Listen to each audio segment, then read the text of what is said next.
So hello मेरे class 11th के प्यारे प्यारे बच्चों, welcome back to the channel. So this is your last chapter of business studies, chapter number 11। हमने इससे पहले 10 के 10 चैप्टर्स को अच्छे से कंप्लीट किया है। उससे पहले मैं आपको क्लैपिंग फॉर यू कि हाँ भैया, हम लोगों ने 10 चैप्टर अच्छे से कर लिए हैं। ये 11th चैप्टर है। As promised in the month middle November में मैंने आपका सिलेबस कंप्लीट किया है। सारा बिजनेस स्टडीज अच्छे से करवाया है, कुछ स्किप नहीं किया है, प्रॉपरली एनसीईआरटी को कवर करवाया है। ऑलराइट, अब ये आप लोगों का लास्ट चैप्टर है, इस पे आप फोकस मत हटाना। अभी नोट्स आप बना रहे हो, आपको सारे नोट्स मिल रहे हैं। ये वीडियो सबसे लेंथी रहेगा, पार्ट 1 और पार्ट 2 रहेगा इसका। आज हम पढ़ेंगे इंटरनेशनल बिजनेस के बारे में। हम लोगों ने बिजनेस को समझ लिया, हमने फॉर्म्स ऑफ बिजनेस देख लिए, हमने प्राइवेट पब्लिक बिजनेस देख लिया, गवर्नमेंट बिजनेस देख लिया, हम लोगों ने इंटरनल ट्रेड तक देखा है, जिसके अंदर हमने रिटेलिंग के बारे में, होलसेलिंग के बारे में, टाइप्स ऑफ रिटेलर्स के बारे में पढ़ लिए। आज हम देखेंगे सर इंटरनेशनली कैसे लोग बिजनेस करते हैं, इंटरनेशनली लोग कैसे ट्रेड करते हैं, उसके बारे में पढ़ेंगे। ऑलराइट, उससे पहले एक छोटा सा intro, then we will start.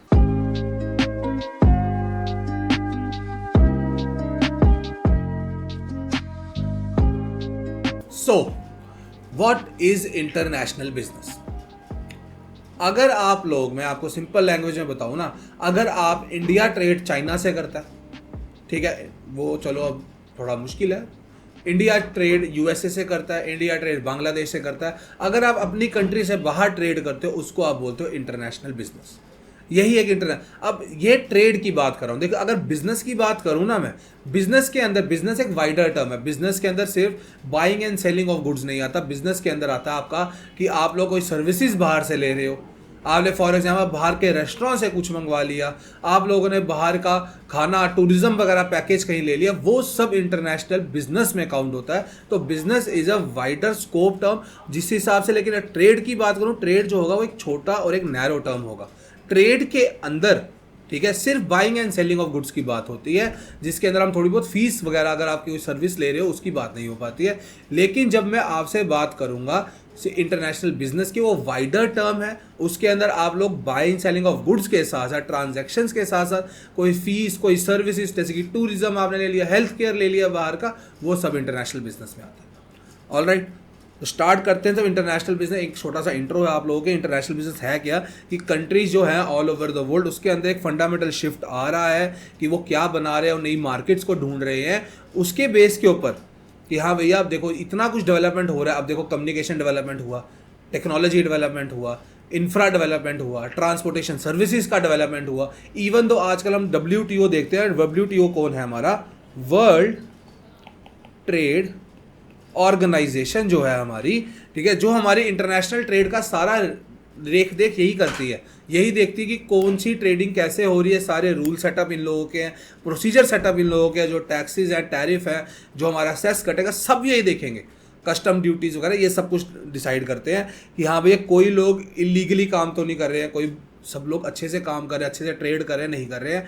तो वर्ल्ड ट्रेड ऑर्गेनाइजेशन में थोड़े बैरियर्स को हटाने के लिए चीज़ें हेल्प की हैं। इवन तो हमारी इंडियन गवर्नमेंट है, अगर मैं इंडियन हूँ तो इंडियन गवर्नमेंट हो गई, US गवर्नमेंट हो गई, ठीक है, चाइनीज़ गवर्नमेंट हो गई, ठीक है, इन्होंने काफ़ी ब्रिक्स डेवलपमेंट बैंक बना लिए, इतना कुछ बनाइए। सब क्यों है? ट्रेड के लिए तो है। इतनी इंटरनेशनल ऑर्गेनाइजेशंस बनी है। एशियान है एग्जाम्पल, एक ब्रिक्स है एग्जाम्पल।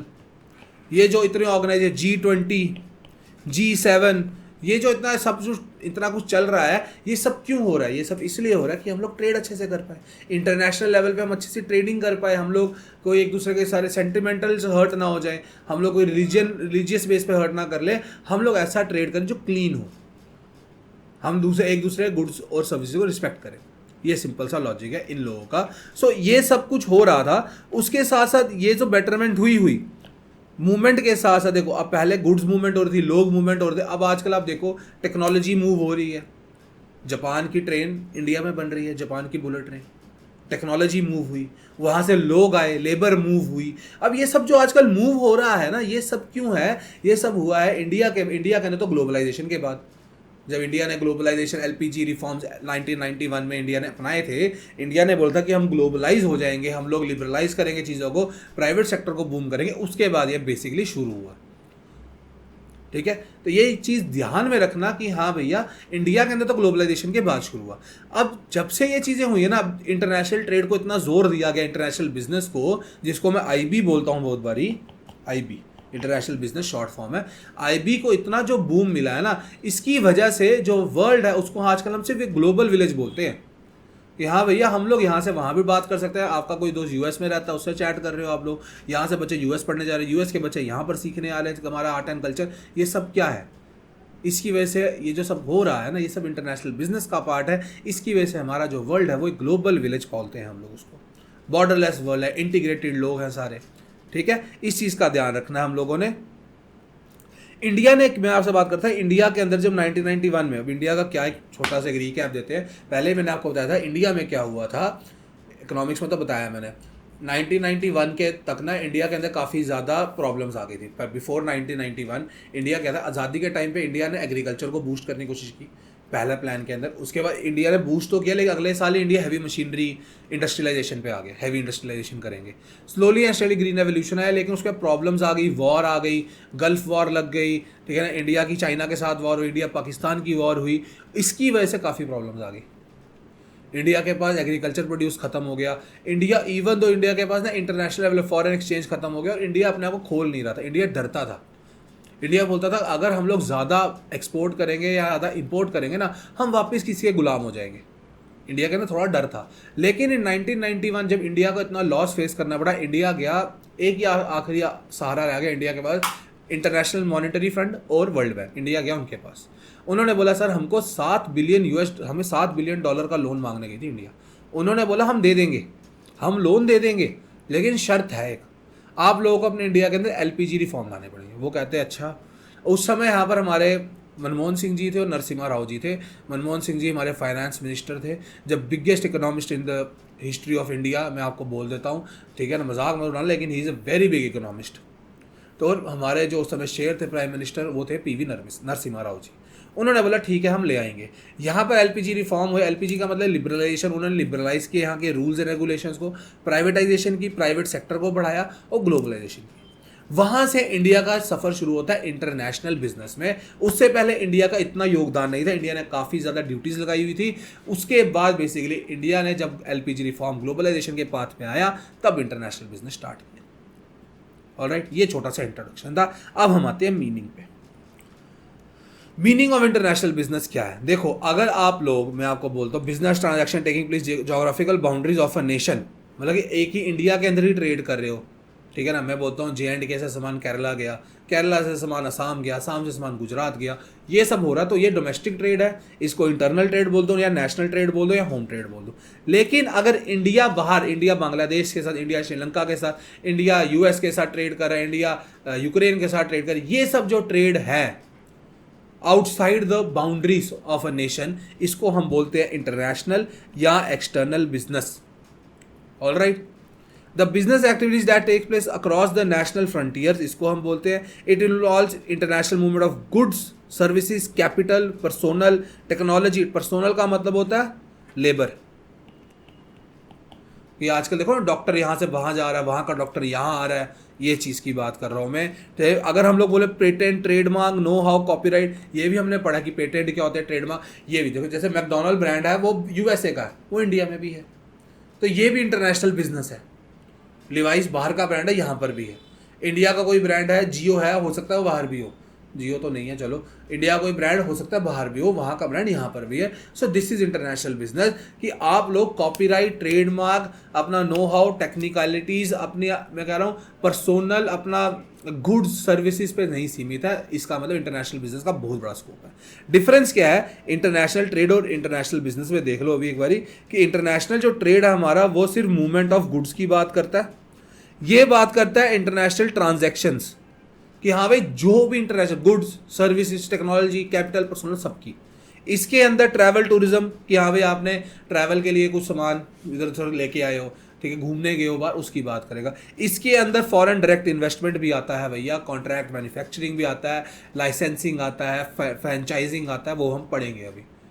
ये भाई बात भी करता है। इसके अंदर गुड्स की बात की जाती है, इसके अंदर goods, capital, personal, technology, intellectual property, patents, सब की बात की जाती है। सो ये एक नैरो कंसेप्ट है ट्रेड वाला, लेकिन बिजनेस जो है ब्रॉडर कंसेप्ट है, ये याद रखना।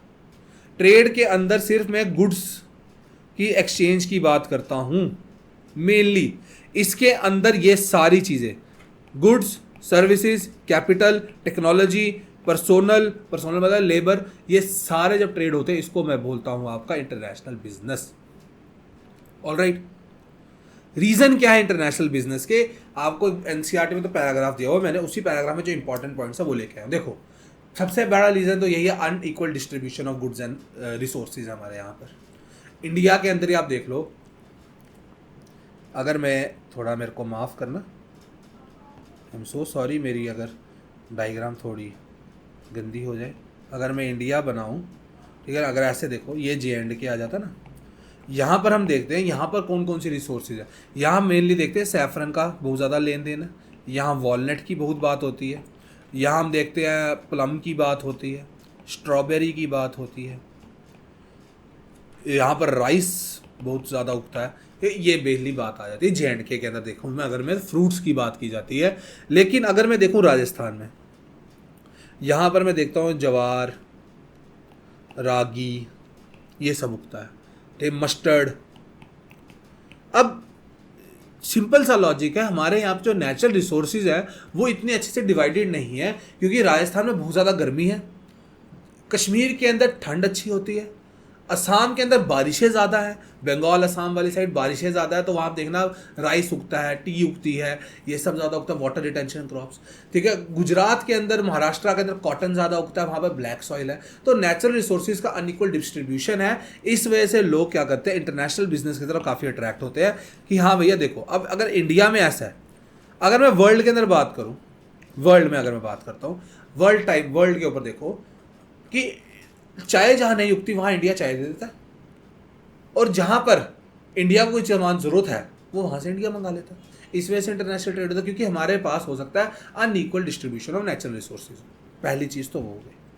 दूसरी चीज़ आ जाती है हमारी फैक्टर ऑफ प्रोडक्शन की बात, कि हमारे यहाँ availability of factor of production कैसी है, कि हाँ भैया कि labour, capital, factor of production कौन हो गया हमारे, जो हमको हेल्प करेंगे प्रोडक्शन करने में, जैसे रॉ मटेरियल, लेबर, ये सब हेल्प करते हैं ना हमारे। अब हो सकता है कि हमारे पास हर नेशन के डिफरेंट हो, कोई हो सकता है जहाँ पर लेबर ज़्यादा अच्छा काम करती हो, कोई हो सकता है जहाँ पर रॉ मटेरियल ज़्यादा सस्ता हो, कोई हो सकता है जहाँ मशीनों का ज़्यादा काम हो, तो इस हिसाब से बात की जाती है। तीसरी बात करते हैं लेबर प्रोडक्टिविटी के ऊपर, कि जो लेबर है हमारी बहुत जगहों पे अलग अलग रेट होता है। JNK के अंदर एक लेबर का कॉस्ट 600 से 800 रुपये है। इवन बिहार, उत्तर प्रदेश में लेबर का कॉस्ट 300 to 400 रुपीज़ है, ठीक है, एक दिहाड़ी का। सो ये भी कंडीशन है कि अगर मैं बोलूँ 200 रुपये, अगर मैं 30 दिन तक भी करूँ, 200 रुपीज़ का डिफरेंस मैं 30 दिन तक भी करूँ, तो मुझको 6000 का डिफरेंस आया था प्रोडक्ट बनाने में। तो इस चीज़ के ऊपर डिपेंड करता है। उसके साथ साथ सम कंट्रीज जो है वो एडवांटेज पोजीशन में होती है, जोग्राफिकल स्पेशलाइजेशन होती है उनके पास। जैसे कि होता क्या है, कुछ कंट्री, जैसे मैं आपको एग्जांपल दे रहा हूँ कि वेस्ट बंगाल जूट प्रोडक्ट्स अच्छे बनाता है, महाराष्ट्र कॉटन प्रोडक्ट्स अच्छे बनाता है, ठीक है। तो ये एक जोग्राफिकल स्पेशलाइजेशन है उनके पास, कि उनका एरिया जो है वहाँ पर जूट का अच्छा कल्टीवेशन है, उस जगह पे ब्लैक सॉइल है, तो इसलिए वहाँ पर कॉटन का अच्छा कल्टीवेशन है। इस वजह से भी, वैसे बाहर की कंट्रीज भी यही करती है, अगर मैं बोलता हूँ आपको कोई कंट्री है जहाँ पर अच्छी प्रोडक्शन होती है वाइन की, ठीक है, वो इंडिया क्या करता है, इंडिया बोलता है हमारे पास अबंडेंस के अंदर है, समझ लो अबंडेंस। ट्रेड तो तभी होगा ना जब अबंडेंस हो मेरे पास एक चीज़ की, तो मैं क्या करूँगा, इस चीज़ के अबंडेंस है, ये मैं बाहर दे देता हूँ, ये मैं एफिशिएंटली बना सकता हूँ, जो मेरे से नहीं बनता, जो चीज़ मेरे को बहुत महंगी बनती है वो उसको इंपोर्ट करा लेता हूँ। तो हो सकता है मैं बोलता हूँ यार अच्छा मेरे पास उनको क्या देने के लिए, हाँ मेरे पास उनको देने के लिए कॉटन है, मैं उनको कॉटन देता हूँ, उसके बदले मुझे वाइन दे देंगे। सो ये भी डिपेंड करता है जोग्राफिकल स्पेशलाइजेशन के ऊपर, इस वजह से भी ट्रेड होता है। फिर टेरिटोरियल डिवीजन ऑफ लेबर भी है हमारा, जो मैंने आपको बताया, कोई कंट्रीज है जो लेबर अबंडेंट है, कोई कंट्रीज है जो कैपिटल अबंडेंट है। जहाँ अफ्रीका में लेबर ज़्यादा काम करता है, लेकिन यूएसए में कैपिटल ह्यूमन जो है हमारे वो इतने ज़्यादा नहीं है, लेकिन मशीनरी वहाँ काफ़ी ज़्यादा यूज़ होती है। सो इसकी वजह से भी लोग इंटरनेशनल बिजनेस की तरफ आते हैं। बेसिक रीज़न तो यही है, लोग चाहते हैं ज़्यादा प्रॉफिट होना, क्योंकि उनका ना प्रोडक्ट, उनकी डिमांड कम हो गई है, लेकिन इंटरनेशनल उनके प्रोडक्ट की डिमांड ज़्यादा है, उस वजह से भी लोग करते हैं। उसके बाद प्राइस के ऊपर भी है कि हाँ भाई, firms engage in international business to import what is available at lower prices. जहां पर हमको लोअर प्राइस में सामान मिलता है हम इंपोर्ट करा लेते हैं, और जहां हमारे प्रोडक्ट को हायर प्राइस मिलता है हम उसको एक्सपोर्ट कर देते हैं कि भाई मेरा प्रोडक्ट यहाँ काफ़ी बिकेगा, यहाँ चल जाओ। ठीक है, यहाँ तक समझ गए रीजंस क्या हैं इसके। वेरी इंपॉर्टेंट, इसको और मार्क कर लो भाई पेपर के पॉइंट ऑफ व्यू से। 6 नंबर का क्वेश्चन आता है डिफरेंस के अंदर, 6 पॉइंट पूछ लेगा, 5 पूछ लेगा, लेकिन very important in this chapter, इसको स्किप तो नहीं कर सकते। What is the difference between domestic and international business. ठीक है, सबसे पहले तो nationality of buyer and seller. अगर हम डोमेस्टिक बिजनेस की बात करें तो जो बिजनेस डील्स होंगी वो एक ही कंट्री के लोगों के बीच में है ना, इंडिया की इंडियन के साथ ही होगी, इंडिया वाले की इंडिया वाले के साथ ही होगी ना। स्टेट का फर्क डिफरेंट है, लेकिन डोमेस्टिक ट्रेड तो वैसे ही होगी। लेकिन इंटरनेशनल बिजनेस के अंदर नेशनैलिटी ऑफ बायर और सेलर में डिफरेंट होते हैं कि भाई मैं इंडियन हूँ, मैंने बाहर एक्सपोर्ट करना है, समझ लो मैंने एक्सपोर्ट किया स्पेन में, तो उसकी नेशनैलिटी स्पेनिश है, वो बंदा स्पेन वाला है, तो उसकी नेशनैलिटी में डिफरेंस आ गया। तो पहली चीज़ तो यही आ गई कि लैंग्वेज डिफरेंस होता है, सोशल कस्टम डिफरेंस होता है, तो नेशनैलिटी में डिफरेंस होता है। दूसरा बात करते हैं स्टेक होल्डर्स के नेशनैलिटी पे। स्टेक होल्डर्स कौन होते हैं बिजनेस के? जो हमारे शेयर होल्डर हैं, जो ओनर है हमारे बिजनेस का, जो हमारे कंज्यूमर है हमारे बिजनेस के, जो हमारी गवर्नमेंट है, पब्लिक है, ठीक है ना, एम्प्लॉयज़ है, सप्लायर हैं, ये सब शेयर होल्डर होते हैं एक बिजनेस के। डोमेस्टिक के अंदर तो all belong to one country, simple सा लॉजिक है ना, सबका एक ही बिहेवियर होगा, सारे एक ही कंट्री के होंगे ना। एम्प्लॉय भी इंडिया की मेरी की जगह खुली है, इंडियन एम्प्लॉय रखूंगा ना सारे यार, कोई मेरे पास कोई बाहर का थोड़ी, कोई अंग्रेज थोड़ी काम करेगा मेरे पास आके, या स्पेनिश थोड़ी काम करेगा। लेकिन वेयर एज इंटरनेशनल बिजनेस के अंदर जो पार्टीज है ना, स्टेक होल्डर्स है, बेशक हमारे स्टेक होल्डर हो सकते हैं, हमारे एम्प्लॉय हो सकते हैं डिफरेंट नेशनैलिटीज से, और ओनर हो सकता है इंडियन हो, इंटरनेशनल बिजनेस कर रहा हूँ मैं, ओनर हो सकता है मैं हूँ बाहर की फर्म का किसी, मैंने वहाँ पर इंटरेस्ट लिया हुआ तो मैं वहाँ का ओनर हूँ, लेकिन जो वहाँ काम कर रहे हैं वो सारे उधर की कंट्री के लोग करें, तो डिफरेंस आ जाता है नेशनैलिटी ऑफ स्टेक होल्डर्स में भी। ऑलराइट, सो ये चीज़ ध्यान में रखना कि स्टेक होल्डर्स की नेशनैलिटी, बायर सेलर की नेशनैलिटी। तीसरा पॉइंट आएगा mobility of factor of production. FOP का मतलब होता है फैक्टर ऑफ प्रोडक्शन। देखो इंडिया के अंदर रॉ मटेरियल मूव करना इजी है, इंडिया में ट्रक यहाँ से लेबर को, यहाँ से बिहार का बंदा यहाँ पर आ सकता है, दिल्ली आ सकता है, दिल्ली का बंदा बिहार जा सकता है, इजी है थोड़ा। लेकिन इंटरनेशनली अगर मैं बात करूँ कि इंटरनेशनली एक लेबर US वाला क्या मुंबई में आके काम कर सकता है, वहाँ पर डिफिकल्टी लेवल बढ़ जाती है। तो इंटरनेशनल बिजनेस के अंदर हमारे लीगल और पर्सनल रिस्ट्रिक्शंस होते हैं, लेकिन इन डोमेस्टिक बिजनेस के अंदर फ्रीली मूव कर सकते हैं।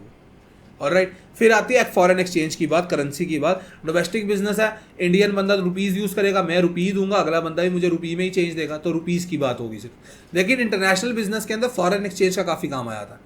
क्यों? हो सकता है मैं USA के साथ ट्रेड कर रहा हूँ, तो उसको तो पेमेंट डॉलर में देनी पड़ेगी ना मेरे को यार, उसको डॉलर चाहिए, तो उसको मैं डॉलर दूंगा, ठीक है, बदले में अगर उसको मेरे से कुछ लेना तो वो मुझे रुपीज़ देगा। वहाँ पर फॉरेन एक्सचेंज की बात होती है, और फॉरेन एक्सचेंज आपको पता काफ़ी ज़्यादा फ्लक्चुएट करता है, कभी डॉलर 80 रुपये हो जाएगा, कभी 85 हो जाएगा, कभी 88 हो जाएगा, कभी 84 हो जाएगा। उसकी वजह से प्राइस को फिक्स करना डिफिकल्ट हो जाता है उस जगह पे इंटरनेशनल बिजनेस के अंदर।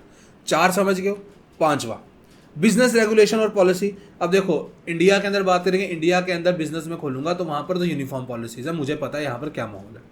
लेकिन इंटरनेशनली सारी policies, taxation policies, quota system, subsidies होंगी, कितना कुछ होगा जो काफ़ी कभी कभी तो मैं देखता हूँ, समझ लो कोई प्रोडक्ट है इंडिया का USA में गया ना, US वाले उसको डिस्क्रिमिनेट कर देते हैं, उसको ना 5 रुपये महंगा कर लेंगे। इंडियंस भी करते हैं, समझ लो हमारे यहाँ पर जो लोकल ट्रेडर्स हैं उन्होंने सामान बनाया 80 रुपीज़ का, बाहर से सामान आया 75 का, वो क्या करेंगे, वो बोलेंगे नहीं इसको महंगा करो, नहीं तो लोग हमारे डोमेस्टिक लोगों से सामान नहीं खरीदेंगे। तो ये भी चीज़ हो सकती है वहाँ पर। ऑलराइट, कि बिजनेस पॉलिसीज एंड रेगुलेशंस को भी ध्यान रखना। उसके बाद differences in business system and practices. देखो इंडिया के अंदर काम करो तो वहाँ पर तो बिजनेस सिस्टम सेम रहेगा, वहाँ पर बड़ा रेयर है कुछ चेंजेस हो। लेकिन इंटरनेशनली कंट्रीज जो हैं वो डिफर करती हैं, कंट्री अलग अलग कंट्री का अपना कस्टम है, अपना सोशल रिलीजन है, अपनी थिंकिंग है, अपने पॉलिटिकल सिनेरियोज है, अपने लीगल सिनेरियोज है।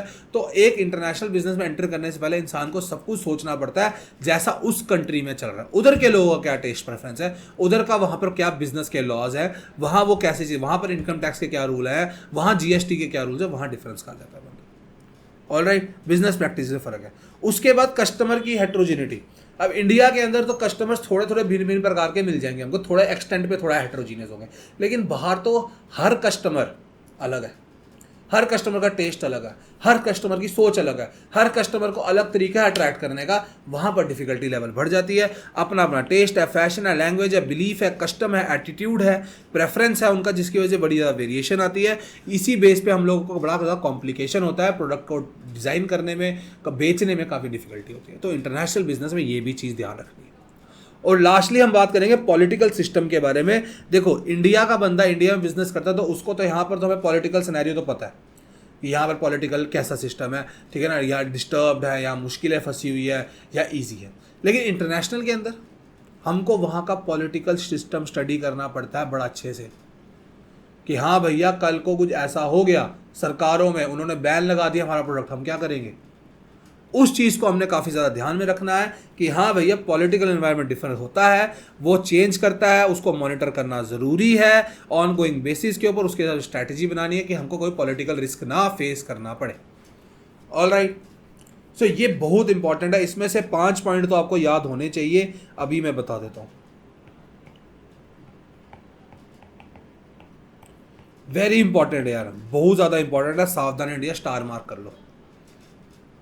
ऑलराइट, फिर हम आते हैं स्कोप। इंटरनेशनल बिजनेस का स्कोप क्या है, कि हम लोग इंटरनेशनल बिजनेस में घुस तो रहे हैं, ठीक है ना, लेकिन उससे क्या क्या कर सकते हैं हम लोग। सबसे पहली चीज तो आप लोग मर्चेंडाइज को इंपोर्ट एक्सपोर्ट कर सकते हो। मर्चेंडाइज का मतलब होता है गुड्स, मर्चेंडाइज का इंपोर्ट, मर्चेंडाइज मीन गुड्स, जो आप टेंजिबल चीजें होती है जिसको आप देख सकते हो, छू सकते हो, महसूस कर सकते हो, उसको आप इंपोर्ट और एक्सपोर्ट कर सकते हो एक कंट्री से दूसरी कंट्री के अंदर, ठीक है। सिर्फ मर्चेंटाइज के अंदर सिर्फ ट्रेड इन गुड्स की बात करूंगा मैं, सर्विसेज नहीं काउंट होंगे भैया, इसलिए इसको हम लोग मर्चेंटाइज एक्सपोर्ट को ट्रेड इन गुड्स भी बोलते हैं।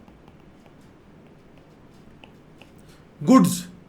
दूसरी बात करता है सर्विसेज की, देखा, दूसरी बात कर रहा है सर्विसेज की, कि आप लोग सर्विसेज को भी ट्रेड कर सकते हो। इसीलिए देखो, सर्विसेज मतलब कि डॉक्टर की सर्विस, आप यहाँ से कोई आपका यूएस में डॉक्टर बैठा हुआ, उससे पूछ रहे हो, जॉन अब्राहम अगर कर रहा हो, उसके बाहर के जिम के कोच, बाहर के ऋतिक रोशन का हो गया, ठीक है, इनके हेल्थ वाले बंदे जो हैं बाहर के हैं, यहाँ के लोग बाहर ट्रेनिंग लेने जाते हैं, क्रिकेट कोच वगैरह बाहर के कोच आते हैं, तो ये सब भी तो सर्विसेज ले रहे हैं हम लोग। तो ये जो सर्विसेज है इसकी बात की जाती है, इसको हम बोलते हैं इनविजिबल ट्रेड, क्योंकि सर्विसेज कभी भी दिखती नहीं है, वो हम महसूस कर सकते हैं सिर्फ, ठीक है। Services can not be seen, वो इंटेंजिबल है, इसी वजह से हम सर्विसेज में भी बात करते हैं, तो इसको हम इनविजिबल ट्रेड बोलते हैं। जैसे बाहर का होटल ले लिया, बाहर के बैंक की सर्विसेज ले ली, बाहर क्रिप्टो में इन्वेस्ट करते हैं लोग, इस चीज़ के ऊपर बात करते हैं। बिजनेस सर्विसेज क्या होती है भाई, वेरी इंपॉर्टेंट। देखो, बिजनेस सर्विसेज का पहले यहाँ से पढ़ते हैं, is when one country provide services to other country and in the process earns foreign exchange. For example, मैंने बाहर के कंपनी के शेयर खरीदने हैं, अगर आपको याद होगा मैंने आपको ADRs GDRs भी बताए थे, ग्लोबल डिपॉजिटरी रिसीट। मैंने बाहर का अगर शेयर लिया है तो वहाँ का बैंक जब मुझे पैसे डालता है वो थोड़ी फीस काटता है, वही बैंकिंग, वही सर्विसेज है, बिजनेस सर्विसेज की फीस काट लेना, कमीशन काट लेना, ठीक है ना, उसके बदले में, तो उसकी बात की जाती है। हमारे इंश्योरेंस, रेंटल्स, ये सब बात की बिजनेस सर्विसेज की, और इसका बहुत बड़ा योगदान है सर्विसेज के अंदर।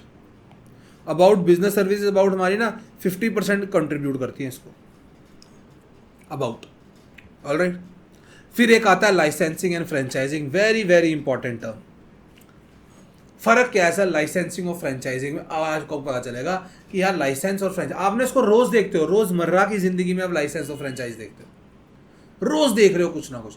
फर्क कहाँ था, देखो, जो लाइसेंसिंग होती है ना, जब भी लाइसेंसिंग की बात करूंगा उस जगह मैं सिर्फ गुड्स की बात करूंगा। फ्रेंचाइजिंग की जब बात करता हूं यहां पर मैं सर्विसेज की बात करता हूं। अच्छा सर, कैसे सर? देखो, कोका कोला बाहर का ब्रांड है, आप यहाँ बैठ के पी रहे हो। पेप्सी बाहर का ब्रांड है, यहाँ बैठ के पी रहे हो ना।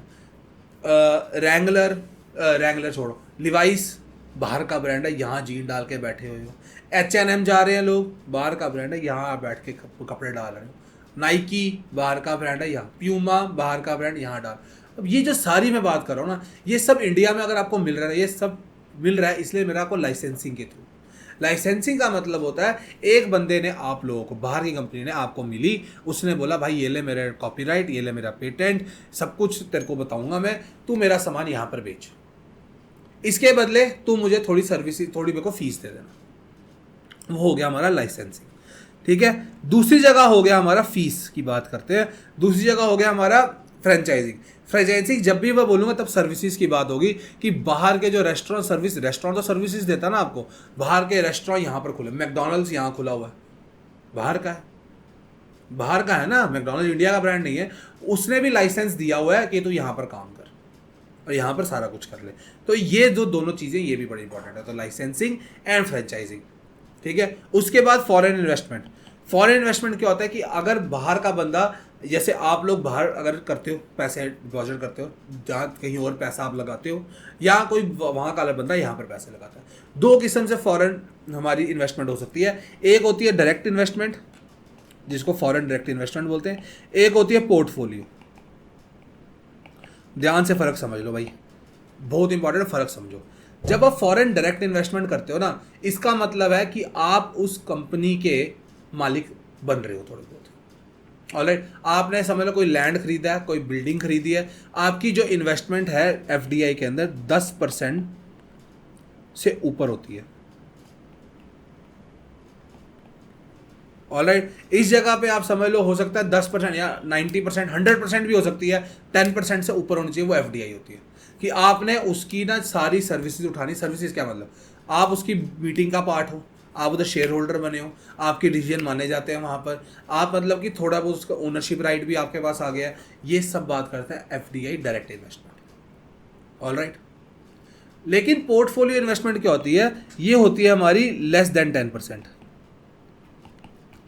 आप कंपनी के मालिक नहीं बने हो, कंपनी की आपके अंदर कोई बोलना शोलना नहीं है कंपनी का, बस आप क्या करते हो कंपनी को, या आपने डिविडेंड वगैरह, कंपनी को आपने थोड़े शेयर वगैरह खरीद लिया कंपनी के, उसके बदले आपको डिविडेंड मिल रहा है, या फिर आपने कंपनी को लोन प्रोवाइड कर दिया, उसके बदले आपको इंटरेस्ट मिल रहा है। आपका इधर पोर्टफोलियो के अंदर आप लोग सिर्फ इनकम कमाने के लिए जाते हो, अर्न करने के लिए जाते हो प्रॉफिट को, कि डिविडेंड मिल जाए या मेरे को इंटरेस्ट मिल जाए। लेकिन इधर एफडीआई के अंदर आप ओनरशिप राइट्स के लिए जाते हो, ओनरशिप राइट्स के लिए कि आप थोड़ा बहुत मालिक बनोगे, आपके पास थोड़ा ओनर आएगा, आप भी उनकी गुड्स प्रोडक्शन के अंदर आपका बोलना है, कि प्रोडक्शन के अंदर आप उसके अंदर बोल सकते हो कि इतना प्रोड्यूस करो, इतना प्रोड्यूस करो।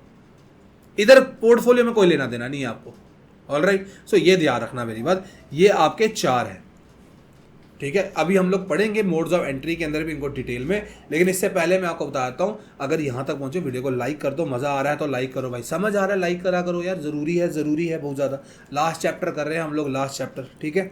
फिर हम पढ़ेंगे बेनिफिट्स के इंटरनेशनल बिजनेस के, क्या क्या फ़ायदे हैं। सबसे पहले तो एक कंट्रीज़ को फ़ायदा हम देखते हैं, कंट्रीज़ को क्या क्या फ़ायदा होता है। इंपॉर्टेंट है, पेपर में पूछ सकते हैं आपसे, लेकिन इसको मैं सावधान इंडिया मार्क नहीं करूँगा। सावधान इंडिया मार्क हो चुका है ऊपर एक डिफरेंस के ऊपर। बेनिफिट्स क्या है कंट्रीज़ को इंटरनेशनल बिजनेस के, आईबी बोल सकता हूँ मैं, बड़ी जगह आईबी लिखा होगा तो वो इंटरनेशनल बिजनेस समझ लेना। सबसे पहले फॉरेन एक्सचेंज अर्निंग कर लिए कि हाँ भैया कल को आप एक्सपोर्ट करते हो तो आपके पास वहाँ से पैसा आएगा, जो पैसा आएगा वो फॉरेन एक्सचेंज होगा, कि उस बंदे ने आपको बाहर से एक्सपोर्ट के थ्रू पैसा भेजा, उस फॉरेन एक्सचेंज के थ्रू आप क्या कर सकते हो, अपने इंपोर्ट्स को फाइनेंस कर सकते हो। उसके ऊपर ध्यान रखना है आप लोगों ने। पहली चीज़ तो ये आ गई कि आईबी की वजह से आप फॉरेन एक्सचेंज अर्न कर सकते हो, कि हाँ भैया कल को आपने कुछ चीज़ें बाहर बेची, उसकी वजह से कल को इंपोर्ट होगा, वहाँ पर आप उस पैसे को इस्तेमाल कर सकते हो, ठीक है। दूसरी चीज़ क्या है, दूसरा ये बोलता है एफिशिएंट यूज़ ऑफ रिसोर्सेज। क्यों? क्योंकि आईबी बोलता है, आईबी का मेन प्रिंसिपल क्या है कि जो हमारे पास सबसे अच्छा उगता है ना, जिसके अंदर हम मोस्ट एफिशिएंट हैं, जो बाकी कंट्रियां हार जाती हैं, वो हम यहाँ पर उगा लें और उसको हम लोग उगा के यहाँ यूज़ करें, और उसको इतना ज़्यादा उगाओ कि उसका कुछ सरप्लस है वो बाहर हम एक्सपोर्ट करें, उसके बदले लोग जिसके अंदर हम लोग इतना अच्छा नहीं है वो इंपोर्ट करवा लें। समझ लो एग्जाम्पल, इंडिया इज, देखो इंडिया के अंदर राइस बहुत अच्छा उगता है, यूएसए के अंदर कॉफ़ी बहुत अच्छी उगती है, एग्जाम्पल है, ठीक है। इंडिया बोलता है एक काम करता हूँ मैं ना कॉफ़ी नहीं उगाता, मैं सिर्फ राइस उगाता हूँ। मैं क्योंकि राइस मुझे उगता है, मेरे को बहुत फ़ायदा होता है, राइस मेरे पास अच्छे से उग जाएगा, मैं राइस उगा लेता हूँ। इंडिया में समझ लो राइस में उगाता हूँ, इंडिया के लिए उगा लेता हूँ 10,000 किलो और बाहर के लिए उगा लेता हूँ 10,000 किलो। यूएसए बोलता है कि यार हम लोग कॉफ़ी में अच्छे हैं, हम कॉफ़ी उगाते हैं, राइस का हम करेंगे, राइस बाहर से मंगवा लेंगे, इंडिया से मंगवा लेंगे, इंडिया को कॉफ़ी चाहिए होती है, वो अपने इधर कॉफ़ी मंगा लेता है, कॉफ़ी उगा लेता है, समझ लो 10,000 किलो की, उस हिसाब से वो 10,000 किलो ऐसे भी उगा लेता है। अब ये क्या करेगा, ये बोलेगा इंडिया वाला कि भाई ये ले तू राइस, तू राइस ले ले, मुझे कॉफी दे दे बदले में। सो ये जो चीज एग्जाम्पल है, इसका क्या मतलब हुआ कि हम लोग ने अपने रिसोर्स को अच्छे से यूज किया, जिस चीज में हम बेस्ट है हमने वो उगाया और उसको बाहर एक्सपोर्ट भी कर लिया सरप्लस को। उसके बदले जो दूसरी कंट्री थी जिसके अंदर वो अच्छे थे, हमने वो सामान इधर इंपोर्ट करा लिया। इसकी वजह से क्या हुआ, आपने ज्यादा उगाया सामान, एफिशिएंटली यूज करके आपने 10,000 की 20,000 किलो चावल उगाए थे। ये एक फायदा है। तीसरा आ गया आपका इंप्रूविंग ग्रोथ एंड एम्प्लॉयमेंट। देखो बड़ी बड़ी कंट्रीज है, सिंगापुर, चाइना, ठीक है, ये इन्होंने क्या किया, इन्होंने देखा कि हमारे यहाँ पर ना जो प्रोडक्ट्स हैं उसको हम एक्सपोर्ट करेंगे। उन्होंने एक प्रिंसिपल अपनाया, स्ट्रैटेजी अपनाया, एक्सपोर्ट करो, फ्लरिश हो जाओ। उसकी वजह से वो स्टार परफॉर्मर आया एक्सपोर्ट्स में, उनका एक्सपोर्ट अच्छा खासा चलता है। अब एक्सपोर्ट अच्छा हुआ, उसकी वजह से क्या हुआ, वहाँ पर ज़्यादा इंडस्ट्री ज़्यादा लगी, लोग ज़्यादा काम करने लगे, ज़्यादा काम करेंगे, ज़्यादा नेशनल इनकम कमाएंगे, नेशनल इनकम ज़्यादा होगी तो ग्रोथ ज़्यादा होगी। तो इसका मतलब ये है कि अगर आप लोग इंटरनेशनल बिजनेस घुसते हो, इंटरनेशनल बिजनेस की वजह से आप लोगों की ग्रोथ और एम्प्लॉयमेंट बेटर होती है। ऑलराइट, और lastly increase standard of living. Obviously बात है, जो सामान यूएस वाला बंदा, यूएस का कोई ब्रांड है, जैसे प्राइम जो है वो यूएसए में कहीं पर, जो हमारा KSI और लोगन पॉल का ब्रांड है वो बाहर मिलता है। अब वहाँ का सामान यहाँ पर ही मिल रहा है, लेकिन आप वो चीज़ देखो, वो यहाँ पर 1600-1500 रुपये की बॉटल है, वहाँ पर वो अगर डॉलर्स में देखा जाए वो $1.5-2 की बॉटल है। ठीक है, बेशक टैक्स वगैरह लग गया, वो हम पढ़ेंगे कैसे लगते हैं, लेकिन वहाँ का सामान आप यहाँ पर बैठ के पी पा रहे हो, तो स्टैंडर्ड ऑफ लिविंग तो आपकी राइज हुई ना भाई। आप भी बोल सकते हो मैंने भी प्राइम पी है, तू अकेला थोड़ी पीने वाला। ठीक है, so this are the benefits to countries. पहला कंट्रीज हो गया। दूसरा, फर्म को क्या फायदा है, जो हमारे यहाँ के बिजनेस है इंटरनेशनल बिजनेस में घुसने में, उसको क्या फायदा होता है, सबसे बड़ा फायदा होता है उसको प्रॉफिट ज़्यादा मिलता है। जहाँ पर उसको दिखता है कि डोमेस्टिक का मेरे प्रोडक्ट का प्राइस कम है, इंटरनेशनली मेरे प्रोडक्ट का प्राइस ज़्यादा है, मैं अपना प्रोडक्ट ज़्यादा बाहर एक्सपोर्ट करता हूँ और मुझे ज़्यादा पैसे मिलते हैं और ज़्यादा प्रॉफिट होता है, पहला। दूसरा, कैपेसिटी यूटिलाइजेशन बेटर होती है, क्योंकि अब देखो, अब मुझे अगर एक्सपोर्ट करना है तो मैं ज़्यादा प्रोडक्शन करूँगा, सरप्लस प्रोडक्शन करूँगा, ज़्यादा प्रोडक्शन करूँगा, ज़्यादा सामान एक्सपोर्ट करूँगा, तो मेरे पास जो है, पहले मैं समझ लो 100, ठीक है, 100 टन रॉ मटेरियल से मैं समझ लो 50,000 किलो बना रहा था। अब मेरे क्या कर रहा हूँ, 100 टन से ही अब मैं बिजनेस में घुसा हूँ तो मैं 60,000 किलो बना पा रहा हूँ, क्योंकि मेरा सरप्लस हो चुका है। मैं बाहर कैपेसिटी अपनी बढ़ा रहा हूँ ताकि मेरे को सामान बाहर एक्सपोर्ट करना है, ताकि मुझे प्रॉफिट ज़्यादा हो। ये हो गया। अगली बात होगी प्रोस्पेक्ट ऑफ ग्रोथ। फर्म जब घुसती है अंदर एक इंटरनेशनल मार्केट, इंटरनेशनल बिजनेस में, फर्म्स क्या करती है, देखो काफ़ी ज़्यादा बाहर की MNCs, मल्टीनेशनल कंपनीज इंडिया में क्यों आई, क्योंकि उन्होंने देखा इंडिया में हमारे प्रोडक्ट की डिमांड ज़्यादा है। तो बाकी काफ़ी ज़्यादा बिजनेसेस जिनकी होम जगह पे, जहाँ पर होम कंट्री में डिमांड कम होती है ना, वो बाहर घुस जाते हैं, दूसरे डोमेस्टिक मार्केट में घुसते हैं ताकि उनको फ़ायदा हो। ठीक है, ग्रोथ होती है। इंटेंस कंपटीशन, जहाँ पर अगर आप देखते हो डोमेस्टिक फर्म को इंडिया के अंदर, समझ लो मेरी फर्म को बहुत ज़्यादा ओवरलोड कंपटीशन फेस करना पड़ा, मैं इंटरनेशनल घुस जाऊँगा, मैं बोलूँगा भाई मेरा वहाँ पर जाता हूँ प्रोडक्ट बेचने जहाँ मेरा कंपटीशन कोई नहीं है, वहाँ मैं आराम से सामान बेचता हूँ, वहाँ मैं प्रॉफिट कमाता हूँ। एक आ गया इंप्रूव्ड बिजनेस विजन, कि हाँ भैया अगर मैं इंटरनेशनल जाऊँगा, इट मीन्स कि मेरा विजन ब्रॉड हुआ है, मैं कंपटीशन को कट बाहर निकला हूँ, कॉम्पिटिटिव ज़्यादा होना चाहता हूँ, डाइवर्सिफाई होना चाहता हूँ, स्ट्रैटेजिक एडवांटेज लेना चाहता हूँ और ग्रोथ अपनी चाहता हूँ। तो ये जो है, ये 5 फायदे हैं बेनिफिट्स टू फर्म। रीड कर लेना, इसको भी काफ़ी ज़्यादा इंपॉर्टेंट है। अब हम पढ़ेंगे भैया मोड्स क्या है। How do people enter into international business, उसके क्या क्या तरीके हैं। मोड का मतलब होता है मैनर या वे, और इंटरनेशनल बिजनेस में घुसने का मतलब है कि किस तरह एक कंपनी इंटरनेशनल बिजनेस में घुस सकती है। ये कुछ आपको दिख पा रहे हैं एग्जांपल, जॉइंट वेंचर है, कॉन्ट्रैक्ट मैन्युफैक्चरिंग है, लाइसेंसिंग है, फ्रेंचाइजिंग है, होली ओन सब्सिडरी है, एंड इम्पोर्ट एंड एक्सपोर्ट है। ऑलराइट, सो इनको हम ध्यान से पढ़ेंगे, वेरी वेरी इंपॉर्टेंट। इसमें से आपको एक पूछ लेगा, एक भी स्किप नहीं कर सकते हो, यहाँ 2 पूछ लेगा। समझ लो 4 नंबर क्वेश्चन है, एक पूछ लिया आपको कि explain any two modes of entering into international business, इसके ऊपर क्वेश्चन बन जाता है। सो स्किप नहीं कर सकते हो आप, दिस इज़ वेरी इंपॉर्टेंट। तो सावधान इंडिया मार्क कर लो कि ये इंपॉर्टेंट है। क्यों है? क्योंकि इससे पूछे जाते हैं क्वेश्चन। 2 नंबर का पूछ लेगा, एक को एक्सप्लेन कर लेगा, 4 नंबर में 2 पूछ लेगा, 6 नंबर में 3 पूछ लेगा। ऑलराइट, अब है क्या सर, देखो एक्सपोर्ट और इंपोर्ट जो है ना हमारा सबसे बेसिक मेथड है जो लोग अपनाते हैं इंटरनेशनल बिजनेस में घुसने के लिए। सबसे पहले लोग इंपोर्ट एक्सपोर्ट करना शुरू करते हैं ना, उसके बाद उनको क्या होता है, थोड़ा आउटसाइड वर्ल्ड का नॉलेज हो जाता है कि भैया हमको क्या क्या करना है, ठीक है, कैसे हम घुस सकते हैं, ठीक है। उनको जब से नॉलेज होता है ना, फिर वो बाकी मोड्स में घुसते हैं। ऑलराइट, सबसे बेसिकली वो इंपोर्ट एक्सपोर्ट करते हैं, उसके बाद जब उनको नॉलेज हो जाती है इंटरनेशनल मार्केट की, then they get out of their zone, और वो लोग बाकी मोड्स को अपनाना शुरू करते हैं कि हाँ भाई वो फिर जॉइंट वेंचर खोल लेंगे, होली और सब्सिडरी खोल लेंगे, लाइसेंसिंग करना शुरू हो जाएंगे, फ्रेंचाइजिंग करना शुरू कर जाएंगे। सो इंपोर्ट का मतलब तो आपको पता है कि बाहर से सामान हमारी कंट्री में आना। एक्सपोर्ट का मतलब होता है हमारा सामान बाहर की कंट्री में एक्सपोर्ट करना, भेजना, ठीक है ना, मतलब कि हमने अपनी कंट्री से बाहर सामान सेल किया है। इंपोर्ट का मतलब होता है बाहर से परचेज किया और अपनी कंट्री में लाया है। इतना तो पता आपको। दो किस्म से इंपोर्ट एक्सपोर्ट कर सकते हो आप, एक होता है डायरेक्ट मेथड, एक होता है इनडायरेक्ट। अगर डायरेक्ट की बात करूं ना, डायरेक्ट के अंदर क्या होता है कि आप लोग खुद एज अ इंपोर्टर या एक्सपोर्टर या एक्सपोर्टर कि आप लोग खुद सारे काम करते हो, आप लोग सारी फॉर्मेलिटीज फुलफिल करते हो, सारा मतलब खुद अप्रोच करते हो बाहर के बंदे को। अगर आपने एक्सपोर्ट करना है, आप किसी बाहर की कंट्री को, इंपोर्टर को खुद जाओगे उसके पास कि भाई तुझे इस चीज़ की ज़रूरत है, सारी फॉर्मेलिटीज मैं पूरी कर लेता हूँ, तू सामान मंगा, ठीक है। अगर कोई एक्सपोर्टर होगा, अगर कोई इंपोर्टर है, जैसे हम लोगों को इंपोर्ट कराना है, हम बाहरी कंट्री को ढूंढा, हमने बोला भाई तेरे हमको इतना सामान चाहिए, सारी फॉर्मेलिटीज मैं पूरी करता हूँ, तो सामान भेज। ये हो गया डायरेक्ट वे। इनडायरेक्ट वे होता है जहां पर जो मेन पार्टी है वो खुद नहीं मिलता है, या बायर से या सेलर से या इंपोर्टर से या एक्सपोर्टर से। मैंने कोई एजेंट रखा हुआ है, सारा काम एजेंट कर रहा है, मेरा सारी फॉर्मेलिटीज एजेंट फुलफिल कर रहा है, सब कुछ इंपोर्ट एक्सपोर्ट का काम वही देख रहा है, मेरे को सिर्फ पैसे आ रहे हैं ना, मुझको पता मेरा सामान कौन सी, मेरे को ये पता मेरा सामान इधर एक्सपोर्ट हुआ है, मुझे नहीं पता है कि हाँ भाई किसने मेरा सामान मंगाया है, कौन इंपोर्टेड है। अगर मैंने सामान इंपोर्ट करवाया है तो मुझे नहीं पता कौन एक्सपोर्टर है।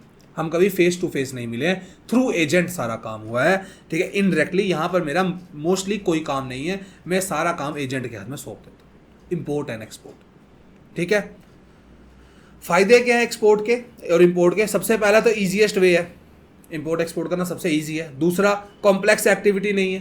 पहले वाले बाकी जो हम पढ़ेंगे ना उसमें देखना काफ़ी थोड़ा थोड़ा काम झाम भी होता है, पैसे लगाना है, ये करना, इसमें कुछ ऐसा काम नहीं है। तीसरा, इन्वेस्ट नहीं करना आपने टाइम और मनी को, आप इंडायरेक्ट कर सकते हो, आपने कोई टाइम और मनी इन्वेस्ट थोड़ी किया था ना।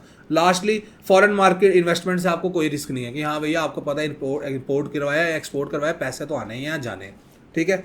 लिमिटेशंस क्या है? सबसे पहले लिमिटेशन क्या है कि कभी कभी पैकेजिंग इतनी हो जाती है, कभी कभी ट्रांसपोर्टेशन के कॉस्ट वगैरह बहुत ज़्यादा हो जाते हैं, कभी कभी ट्रांसपोर्ट का कॉस्ट बहुत ज़्यादा हो जाता है। दूसरा बड़ा डिसएडवांटेज क्या है, हैवी आइटम्स में तो ट्रांसपोर्ट का कॉस्ट बहुत ज़्यादा है। ऐसे में तो बेसिक कॉस्टिंग जो है इनकी इंश्योरेंस कॉस्ट लगती है, हम पढ़ेंगे इंपोर्ट और एक्सपोर्ट का प्रोसीजर पूरा, उसमें आप देखना इंश्योरेंस करानी पड़ती है, एजेंट की फीस होती है, कस्टम ड्यूटीज़ हैं, और कोई डॉक ड्यूटीज़ देनी पड़ेंगी, आपको बहुत कुछ करना पड़ेगा भैया। उसके बाद कस्टम ड्यूटीज़ वगैरह लग जाती है, इसकी वजह से प्रोडक्ट्स की कॉस्ट बढ़ जाती है, कॉस्ट बढ़ जाती है तो उनको कंपटीशन कम मिल जाता है, क्योंकि ऑब्वियसली बात है ना, अगर मैंने सामान यहाँ से 10 रुपये का भेजा था, ड्यूटियाँ उस पर लग गई, कस्टम लग गया, वो सामान वहाँ पर पहुँचा 60 रुपये का, क्या फ़ायदा हुआ? नुकसान हो गया ना ऊपर से। उसके बाद अगर एक्सपोर्ट आपने करना है या इंपोर्ट करना है तो दूसरी कंट्री से रिस्ट्रिक्शन नहीं होनी चाहिए। फॉर एग्जांपल देखिए, मैं बोलता हूँ इंडिया और चाइना का अगर डिस्प्यूट हो जाए ना, तो आप चाइना से इंपोर्ट एक्सपोर्ट नहीं कर सकते, चाइना के साथ आप काम नहीं कर पाओगे, ये एक एग्जाम्पल है।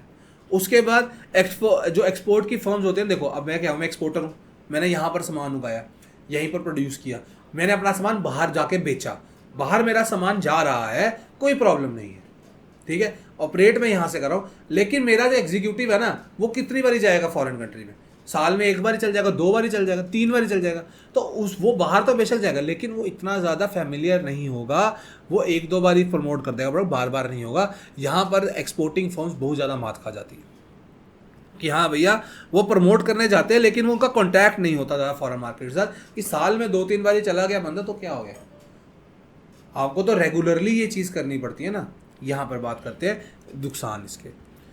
दूसरा आ गया कॉन्ट्रैक्ट मैन्युफैक्चरिंग, जिसको हम बोलते हैं आउटसोर्सिंग। कॉन्ट्रैक्ट मैन्युफैक्चरिंग के अंदर क्या होता है, देखो फॉर एग्जांपल जैसे एक फर्म है, इसका सबसे बड़ा एग्जांपल पता क्या है? लिवाइस, एडिडास, ठीक है, रैंगलर, ये जो क्या करते हैं, बड़ी बड़ी फर्म्स हैं, ये दूसरी कंट्री के साथ ना कॉन्ट्रैक्ट में आते हैं कि हाँ भैया हमको ये, हम तुम्हें, या हम लोग उनको बोलेंगे तुम्हारे लिए ये कपड़ा ठीक कर दो या फिनिश गुड बना दो, फिनिश्ड पूरा मतलब कि कंप्लीट करके जीन दे दो मेरे को, या फिर तुम लोग इसका एक छोटा छोटा आउटरे बना दो, कंप्लीशन मतलब कि मेरे को तुम लोग ये प्रोडक्ट इधर प्रोवाइड करना, मैं बाकी इसमें फिनिशिंग में कर दूंगा। ठीक है, कॉन्ट्रैक्ट में आ गए हम लोग 2 फर्म में। ठीक है, अब हुआ क्या, जो बंदा आया जो मतलब कि इसके साथ मैं फर्म में कॉन्ट्रैक्ट में है ना, उसको मैंने सारी टेक्निकल नो हाउ, क्वालिटी, सारा कुछ उसको मैंने बता दिया कि मुझे कॉम्प्रोमाइज़ नहीं चाहिए, ये टेक्निकलिटी है, ये मशीनरी है, ये थोड़ी बहुत हम देखो बता देंगे। ठीक है, तेरे को मैं अपना सीक्रेट बता देता हूँ, ऐसे ऐसे काम होगा। ठीक है, ये कॉन्ट्रैक्ट मैन्युफैक्चरिंग है। अब कॉन्ट्रैक्ट मैन्युफैक्चरिंग है तो 3 चीज़ें हो सकती है, या फिर कंपोनेंट्स बना दो, या फिर असेंबली कर लो उनकी, या प्रोडक्ट्स प्रोड्यूस करो। जैसे कि प्रोड्यूस किया मैंने कि हाँ भाई जूते का पूरा सोल कैसे बनाना है, ठीक है, कि हाँ भाई ये लेसिस कैसे बनाने हैं, वो प्रोड्यूस कर लिया। या फिर मैंने जूते और उनको शूज़ को असेंबल करने के लिए दिया कि इनको असेंबल करके चिपका के मेरे को दे दो, या फिर मुझे पूरा फिनिश प्रोडक्ट बना के दो, मैन्युफैक्चर पूरा करके दो, पूरा शू बना के दो। ठीक है, जो टेक्नोलॉजी है, गाइडेंस है, वो जो भी होगा वो ऑब्वियसली बात है जो मैं फॉरेन कंट्री में ही प्रोवाइड करूँगा ना। मैंने उसको बताया कि तू ये सब कुछ कर, मैं ही प्रोवाइड करके दे रहा हूँ उसको सब कुछ कि हाँ भाई ये टेक्नोलॉजिकल नॉलेज है, ऐसी ऐसी हमारी टेक्निक्स हैं, ये सब यूज़ कर लेना। ठीक है, उसके साथ साथ जो गुड्स अगर हमने डिलीवर करने international for use final product और sold as a finish product, कि हाँ भैया आपने सारा जो प्रोडक्ट दिया है आपने उसको बता दिया ऐसे बनाना है, या आप उसको पूरा बना के दो या आधा बना के दो, वही लिखा हुआ है। जैसे Nike, Reebok, Levi's, Wrangler, get their products, ये सब ऐसे ही करते हैं आजकल कॉन्ट्रैक्ट मैन्युफैक्चरिंग। कि नाइकी यूएसए की वाली है, उसने समझ लो चाइना को बोला तू मेरे को सोल बना दे, तू मुझको ये बना दे, इसका ऊपर वाला सामान, तू मुझको लेसिस बना के दे दे। वो सामान उन्होंने वहाँ बनाया, वो यहाँ पर भेज दिया, यहाँ भेजा उन्होंने, मैंने उस हिसाब से काम कर लिया। ऑल राइट, सो ये कॉन्ट्रैक्ट मैन्युफैक्चरिंग। अब इसके फ़ायदे क्या, सबसे बड़ा फ़ायदा कॉन्ट्रैक्ट मैन्युफैक्चरिंग का क्या है कि हाँ भैया फर्म जो है उसको अपनी तरफ से इतनी फैसिलिटीज़ नहीं देनी पड़ती है, वो प्रोडक्शन फैसिलिटीज़ जो है वो जो दूसरा मैन्युफैक्चरर उसके पास सब कुछ, बस मुझे उसको अपनी टेक्नैलिटीज़ बतानी है कि टेक्निकल चीज़ें बतानी है कि तू ये कर दे, बाकी सब उसके पास है। अगर उसके पास सब कुछ है तो मुझे इन्वेस्टमेंट भी इतनी नहीं करनी पड़ रही है, तो इसका मतलब है नो लिटिल इन्वेस्टमेंट करनी पड़ रही है, तो इतना रिस्क नहीं है मेरे सिर पर। तीसरा ही बात करता है लोअर कॉस्ट के अंदर हो जाता है काम। ऑब्वियसली बात है अगर वहाँ पर लोकल प्रोड्यूसर हैं, वो ऑब्वियसली बात है वहाँ पर लोग हैं जो कम पैसे लेते होंगे, तभी मैं वहाँ पर गया हूँ ना। ऐसे क्यों गया हूँ मैं वहाँ पर, उनको बोल रहा हूँ कि मेरा जूता बना या मेरे लिए तो जीन्स बना। ऑब्वियसली बात है वहाँ पर मेरे को कॉस्ट ऑफ प्रोडक्शन कम पड़ रही है इसी वजह से। उसके बाद लोकल प्रोड्यूसर, जैसे फॉर एग्जाम्पल मेरे साथ उन्होंने अगर फॉर एग्जाम्पल मैंने किसी का कॉन्ट्रैक्ट किया था ना, उसको क्या फ़ायदा है अगर मैंने उसको बोल दिया कि यार देख तू अब ये सामान मुझको वहाँ से एक्सपोर्ट कर, ठीक है, वहाँ से मेरे को सामान ये वाला भेज दे, तो वो भी इंटरनेशनल बिजनेस में घुस गया। पहले मैं उसके पास गया, मैंने उसको बोला सिर्फ तू मेरे लिए ये चीज़ें बना के दे, टेक्निकलिटीज उसको बता दी। ऑलराइट, बाद में उस बंदे से अगर मैंने इंपोर्ट कराया वो भी इंटरनेशनल बिजनेस में घुसेगा, ये भी ध्यान में रख लो बात कि उसको भी एक फ़ायदा है।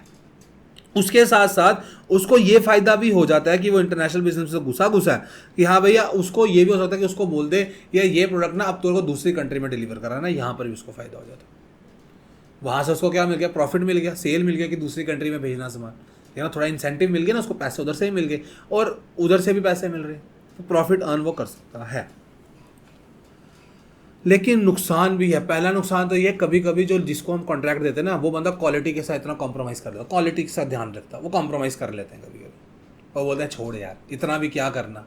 कभी कभी दूसरा पॉइंट ये कभी कभी ना वो उसका कंट्रोल ख़त्म हो जाता है भाई मैन्युफैक्चरिंग प्रोसेस से। क्यों? क्योंकि तुम लोग वही करोगे जो उन्होंने देखो इंटरनेशनल फर्म ने बोला है और तुम कुछ नहीं कर सकते हो, आपको वही काम करना पड़ेगा। और तीसरा है कि जो लोकल फर्म है जो कॉन्ट्रैक्ट मैन्युफैक्चरिंग के अंदर, it is not free to sell the contracted output, मतलब कि कोई आउटपुट जो समझ लो ख़राब हो गया तो वो बेच नहीं सकते बाहर, वो नहीं, उसको वो वेस्ट हो गया प्रोडक्ट, क्योंकि उनको पैसे पूरे मिले, तुम्हारी वेस्टेज है, तुम्हारी गलती है, उसको कुछ लेना देना नहीं है।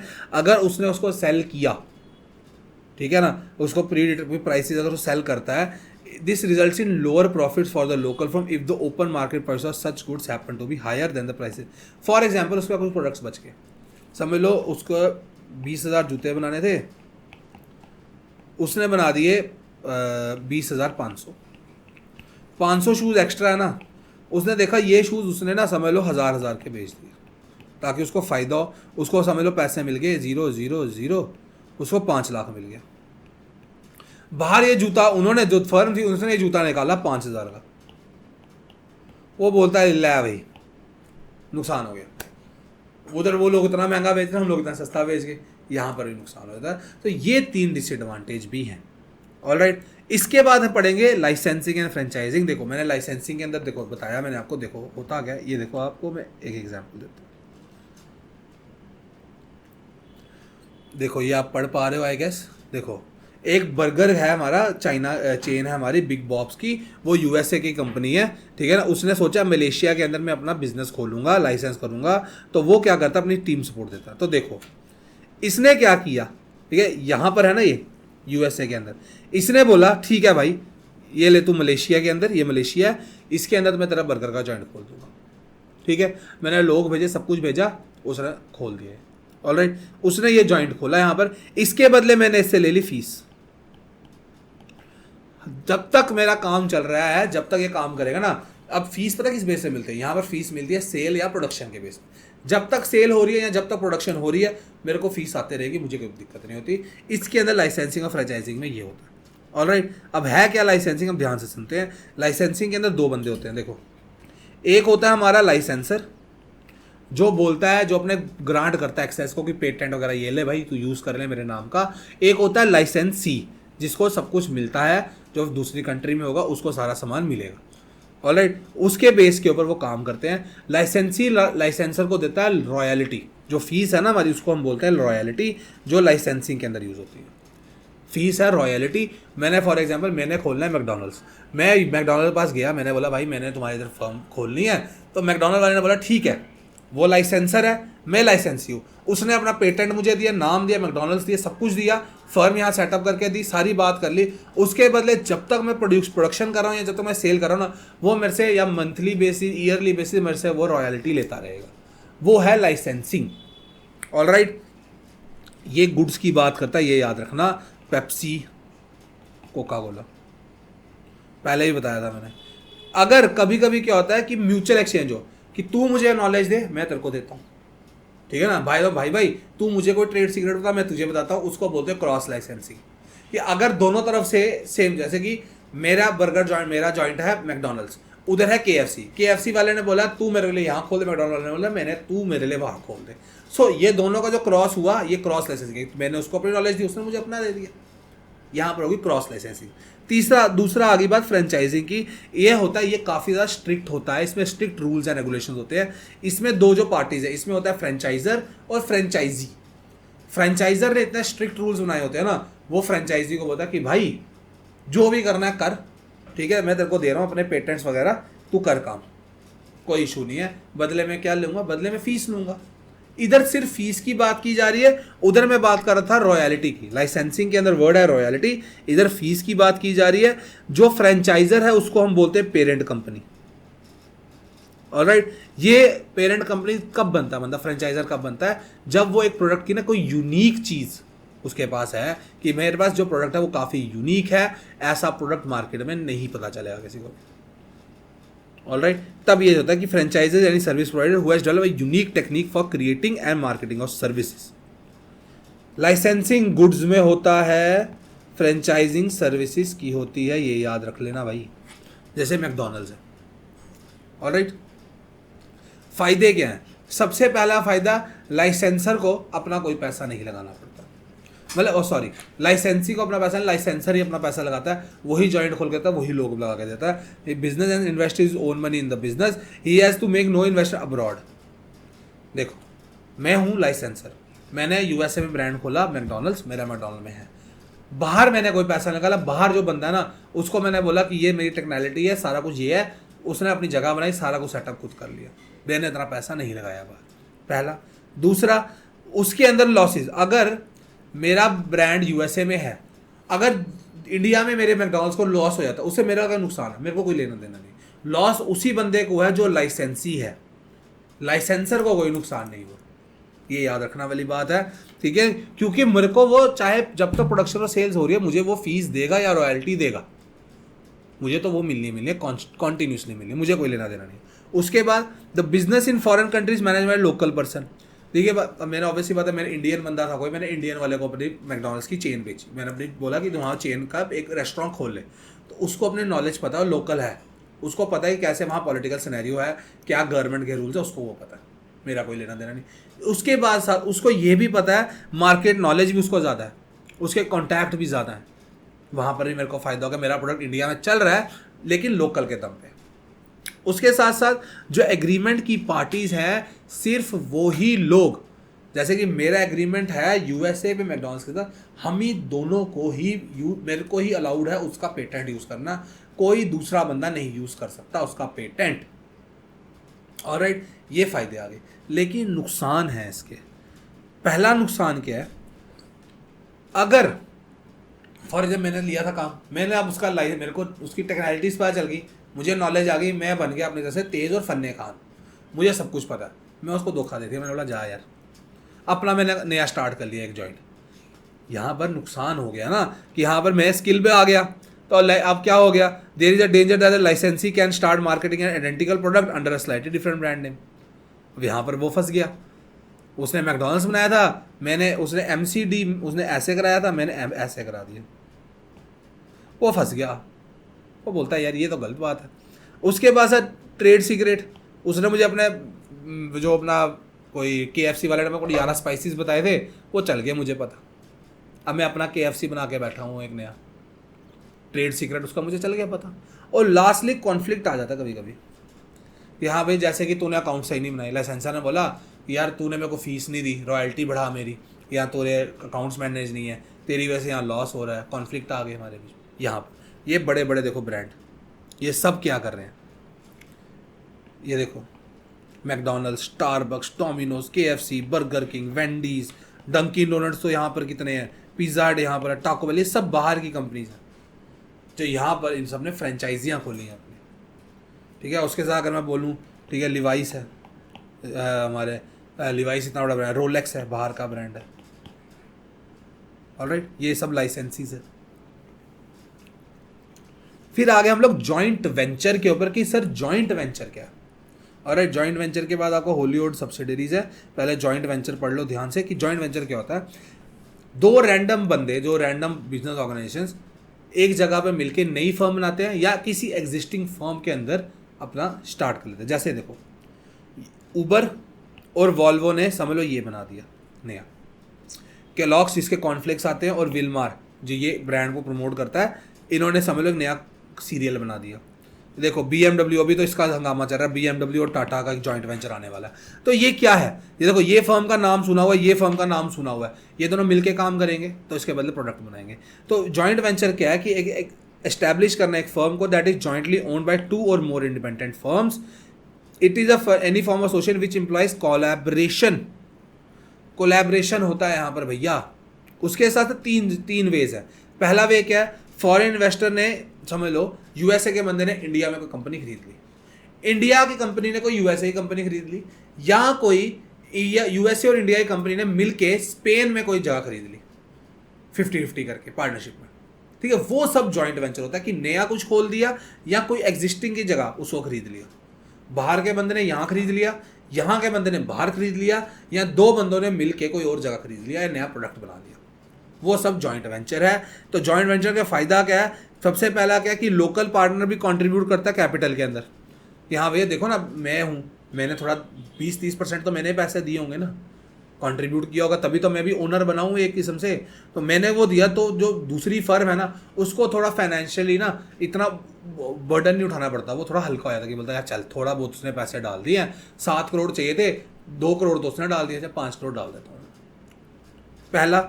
दूसरा, प्रोजेक्ट इजीली हम एग्जीक्यूट कर सकते हैं, बड़े बड़े प्रोजेक्ट जिसके अंदर ज़्यादा पैसा लगता है वो इजीली आप कर सकते हो।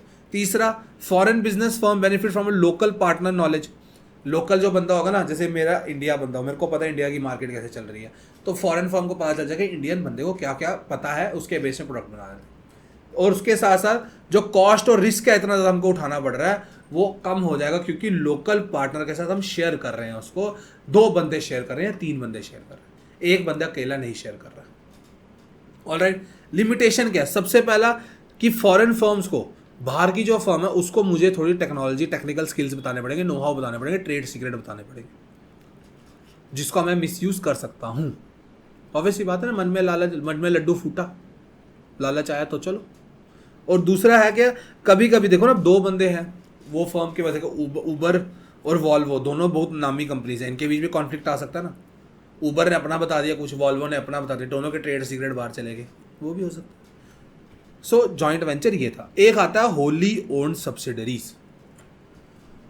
Very very simple thing to देखो, कभी अगर आप, मैंने आपको बताया था ना कि हाँ भैया डायरेक्ट इन्वेस्टमेंट होती है, अगर आप डायरेक्ट इन्वेस्टमेंट करते हो और 100% डायरेक्ट इन्वेस्टमेंट, आपने पूरी तरह कोई जगह खरीद ली है 100 की 100%, आप उसके प्योर ओनर हो, अकेले ओनर हो, उसको आप बोलते हो wholly owned subsidiary. For example मैं बोलता हूँ, उबर और वॉल्वो कंपनियां है ना, वॉल्वो बाहर की कंपनी है समझ लो, एग्जाम्पल मेरे को पता नहीं है यूएसए की है, जर्मनी की है, आई डोंट नो, चलो यूएस लगा के चलो। उबर इंडिया में है, वॉल्वो वालों ने इसको खरीद लिया, 100% परचेज कर लिया। सो इट मीन्स ये एक होली ओन्ड सब्सिडरी है। होली ओन्ड वर्ड याद रखना कि हाँ भैया ये उस कंपनी से प्रेफर होता है जिनको पूरा कंट्रोल चाहिए ओवरसीज का। अब वॉल्वो वाले को अगर पूरा कंट्रोल चाहिए ना उबर का, तो वो पूरी तरह से खरीद लिया, उस जगह पे बात की गई है इसके ऊपर। उसके बाद इसके अंदर आता है कि पेरेंट कंपनी, जो मेन कंपनी जैसे वॉल्वो हो गई पेरेंट कंपनी, उसने पूरा कंट्रोल ले लिया, 100% इन्वेस्टमेंट कर दी, पूरा उसने खरीद लिया, कोई लेना देना नहीं है।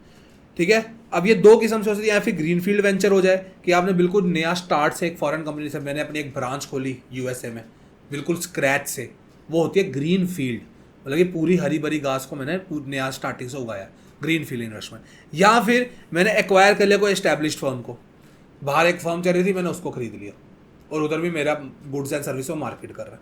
ठीक है, जैसे कि देखो अब पेरेंट कंपनी है ना, जैसे कि अगर 100% ले ली तो होली ओन्ड सब्सिडरी है जो हम पढ़ रहे हैं, अगर 75% ले ली तो पार्शियली ओन्ड है, लेकिन अगर 50% ले ली तो सब्सिडरी है, नॉर्मल सब्सिडरी। 50% हो गया तो सब्सिडरी है, 75% हो गया पार्शियल है। अगर फुल्ली ओन्ड बोलते हो तो 100% होना चाहिए। इसका एग्जांपल है डिज्नी। ये देखो डिज्नी का ये ये है, अपेट्स है, फॉक्स है, ABC है, मार्वल डिज्नी का है, 100% है ये, मतलब कि डिज्नी इन सब की होली ओन्ड सब्सिडरी है, डिज्नी इन सब की होली ओन्ड है, सब्सिडरी है ये डिज्नी की, डिज्नी की ये सब होली ओन्ड सब्सिडरीज है। लेकिन ESPN 80% है, ये मतलब 80% का मतलब क्या हुआ, पार्शियल है, पार्शियल हो गया ना, 75% के आसपास है, 67% है, इट मीन्स ये है जो ये सिर्फ सब्सिडरी है। ये डिज्नी की सब्सिडरीज की बात की गई है। ऑलराइट, तो इसके फायदे क्या हैं, सबसे बड़ा फायदा क्या है इसका, सबसे बड़ा एडवांटेज क्या है कि जो पेरेंट फर्म है, जो मेन है, उसके पास फुल कंट्रोल आ जाएगा, सारा का सारा कंट्रोल उसके पास रहेगा।